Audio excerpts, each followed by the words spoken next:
Haastattelussa Justus Ojala. Tänään onnittelut hienosta alivoimamaalista. Kiitos. Sulla on nyt niin kuin 2 kotipelin maaliputki, mistä on löytynyt tämmönen jyvä. No jaa, se pääsee pelaamaan ja pääsee laukoon, niin kyllä se yleensä siellä repussa se kiekkokin sitten on. Että ei siihen ole mitään salaisuuksia sinänsä. Niin, se helpottaa, että kun on tuolla jään puolella eikä istu katsomassa, niin kummasti tuota maalintekomahdollisuutta. Nimenomaan. Kyllä. Joo, siinä oli niin kuin avasi ja sä pääsit, katsoitko heti, että tonne alakulmaan? No en mä oikein. Veskari oli ehkä vähän huonosti sijoittunut, niin sieltä se löytyi. Paino kovan sinne alakulmaan, niin ei se kerkeä siihen.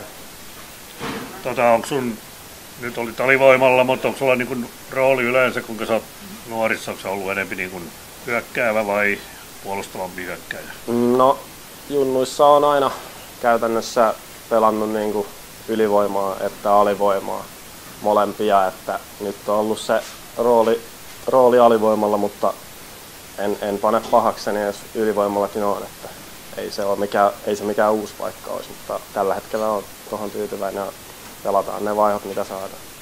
Joo, ilman muuta. Ja se, miltä toi nyt sulla on ensimmäinen mestiskausi ja miltä se nyt tuntuu niin kuin nuorten liigan jälkeen?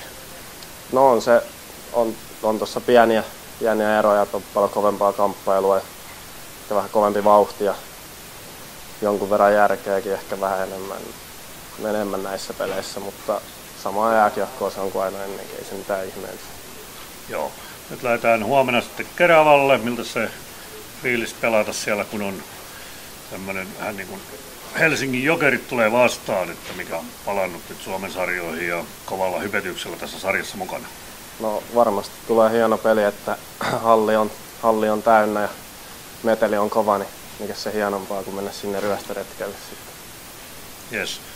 Joo, no sä voitit nyt sen Pizzeria Malin pizzalahjakortin tämän ottelun parhaasta suorituksesta fanklubin mielestä, eli hieno alivoimamaali ja ei muuta kuin sinne pizzeriaan kun ennättö. Joo, kiitos. No niin, kiitoksia.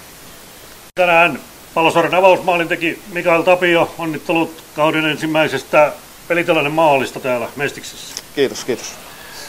Sä oot nyt pelannut muutaman pelin, ollut liigassa ja sitten täällä, niin mitkä ne on ne oleelliset erot vai onko siinä mitään eroa? No on siinä pelissä eroa. Vauhti on täällä yhtä lailla. Se on vähän taktisempaa se peli liigassa ja ehkä jotkut yksilöt on sitten erottuu taitavuudella sitten siellä. Joo, että täällä näin tulee niitä pieniä virheitä, mistä voidaan sitten käyttää hyväkseen. Se on just näin, täällä vähän enemmän sattuu ja tapahtuu ja mennään vauhdilla päästä päähän. No niin, sehän sanotaan, että meistä on viihdyttävä lätkä juuri tämän takia. Näin se on. Kyllä. No itse peliin siinä oli tosiaan se maali, niin lait aika mun passin sinne. Ja puolustajana tietysti olit siellä takatolpalla. Joo, siinä lähdin hiipimään sinne takatolpalle ja kukaan vastustaja ei mua sieltä huomannut. Jokerinen laittoi kyllä hyvän syötön siihen, sai laittaa tyhjään. Kyllä, siinä on nyt sitten huomenna Keravalla, onko sä huomenna kokoonpanossa? Onko tietoa? Joo, kyllä mä oon huomenna panossa. Joo, eli sitten siellä Keravalla on Jokerit vastassa ja tällä fiiliksillä Jokereita on kovin hypetetty ja varmaan on tupa täynnä, tosi pienempi halli. Se on hieno päästä aina, kun on vähän yleisöä katsomassa. Se tuo aina vähän fiilistä siihen peliin. Hieno nähdä, millainen joukkue siellä on. Paljon on puhetta ollut. Kiva päästä pelaamaan niitä vastaan. Siellä on jotain tuttujakin kavereita, mitkä on jo tässä Pallosaaren ollut. Ja Joo, on monta entistä HPK-laista, jotka on täälläkin käynyt pelaamassa. On tuttuja kavereita. Joo, ettei tietää, että ainakin on semmoisia kavereita, minkä kanssa pärjää vääntäessä. Joo, kyllä. Kyllä. Sulla tuli siinä vähän jäähysät, mitä siinä oikein, sä väänsit miehekkäästi äijää ja tuomari pisti jäähän. No mä nostin kaverin mailaa siinä vaan, ettei pääse pelaamaan kiekkoa. Se kaatui sitten johonkin jonkun toisen pelaajan mailaan ja vähän meidän veskaria päin. Tuomari tulkitsi, että se oli estäminen. Ei siinä sen kummempaa. Joo, no se kestettiin sitten onneksi se tilanne, mutta sitten siinä valitettavasti pääsi kaveri kuittaa. Mutta ei mitään, niin huomenna sitten, ja sitten kun kerkiit, niin mennäpäs tuonne Malin pizzeriaan nyt sitten syömään palkintopizzaa. Jees, kiitos. Joo, hyvä. Ei mitään, tsemppiä huomiseen peliin ja menet tapaamaan vanhempia ne enää suolasua. Kyllä. No niin, kiitoksia. Jees, kiitos.